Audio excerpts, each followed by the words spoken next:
Hola, ¿qué tal? Bienvenidos. Resolvamos a continuación el siguiente ejercicio. Consideremos la función de Dirichlet, definida como una función que llamaremos D, definida sobre los números reales con valores en R. De hecho, la función de Dirichlet solamente toma dos valores, 0 o 1, ¿no? Y está definida de la siguiente forma.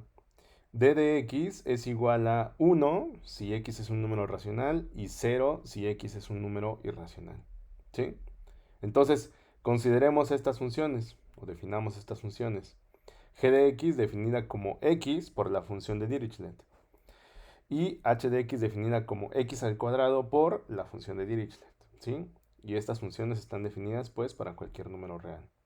Ahora, con base en estas definiciones, tenemos que probar que la función h es diferenciable en x0 y por lo tanto, pues por un resultado previo también sabemos que tiene que ser continua, ¿no?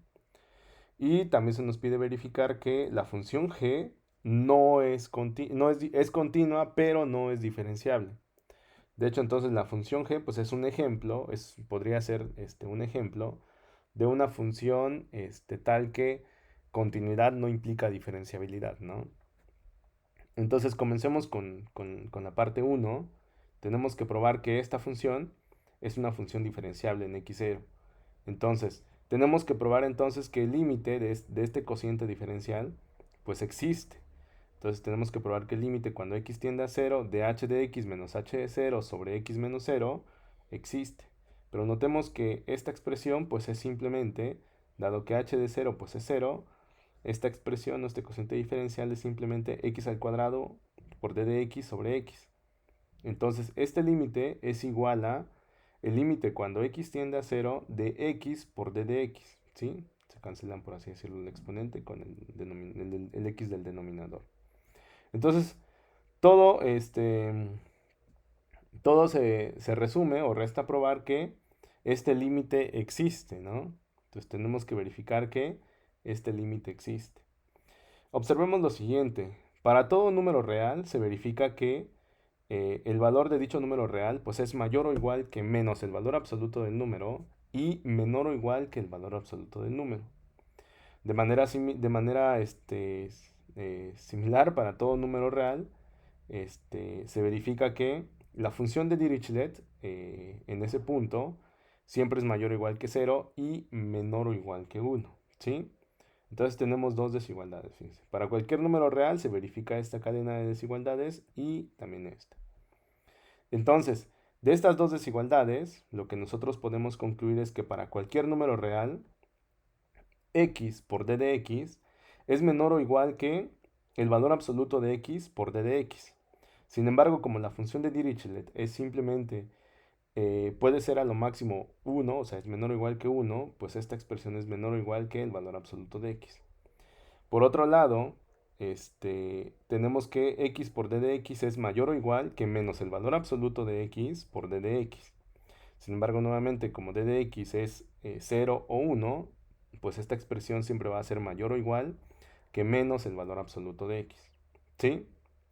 Entonces, en conclusión, lo que tenemos es que para cualquier número real, x por d de x tiene que ser menor o igual que el valor absoluto de x y mayor o igual que menos el valor absoluto de x.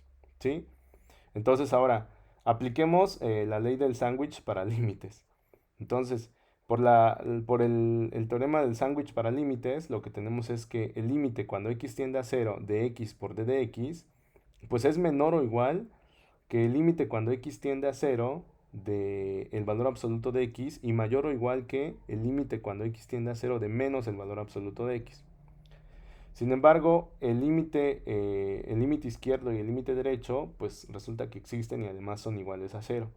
Por lo tanto, el límite cuando x tiende a cero de x por d de x es simplemente cero. ¿Sí? Ahora, este, de esta manera, pues en efecto, ¿no? Nosotros, lo que nos faltaba verificar es que si este límite existía o no. Este límite resulta ser igual al límite del cociente diferencial. Entonces, por lo tanto, la función h de x igual a x al cuadrado por d de x es diferenciable en cero, ¿no? Y por lo tanto también es continua. Veamos ahora que la función g de x, definida como x por d de x, es continua en cero, pero no es diferenciable en x igual a cero. ¿Sí? Entonces, con este fin, con este objetivo, pues vamos a calcular este límite, el límite cuando h tiende a cero de g de h, y veamos que pues este límite es igual a g de cero. Recordemos que probar que se cumple esto, pues es equivalente a probar que la función g es continua en cero, ¿no? Y para probar que la función g no es diferenciable, veamos que este límite no existe, ¿sí? Entonces vamos a enfocarnos en este límite primero. Entonces el límite cuando h tiende a cero de g de h, pues es igual a, por definición de g, el límite cuando h tiende a cero de h por d de h. Pero este límite es el que apareció hace un momento, ¿no? Es el límite que apareció hace un momento y que habíamos probado ya que existe y que además es igual a cero. Pero observemos que cero pues es igual a g de cero, ¿no? Entonces, en efecto, se cumple que el límite cuando h tiende a cero de g de h es igual a g de cero.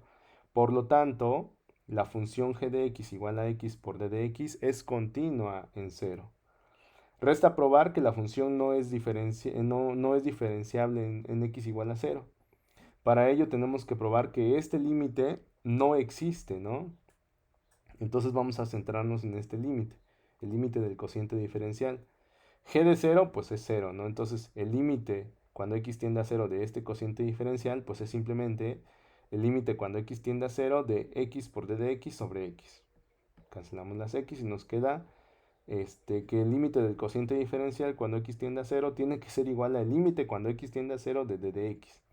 Sin embargo, se ha probado al principio de esta sección que el límite cuando x tiende a cualquier número entre el intervalo 0 y 1 de la función de Dirichlet no existe. Entonces, por lo tanto, pues el límite de este cociente diferencial no existe, ¿no? Y de esta manera podemos concluir que la función g de x igual a x por d de x no es diferenciable en x igual a 0.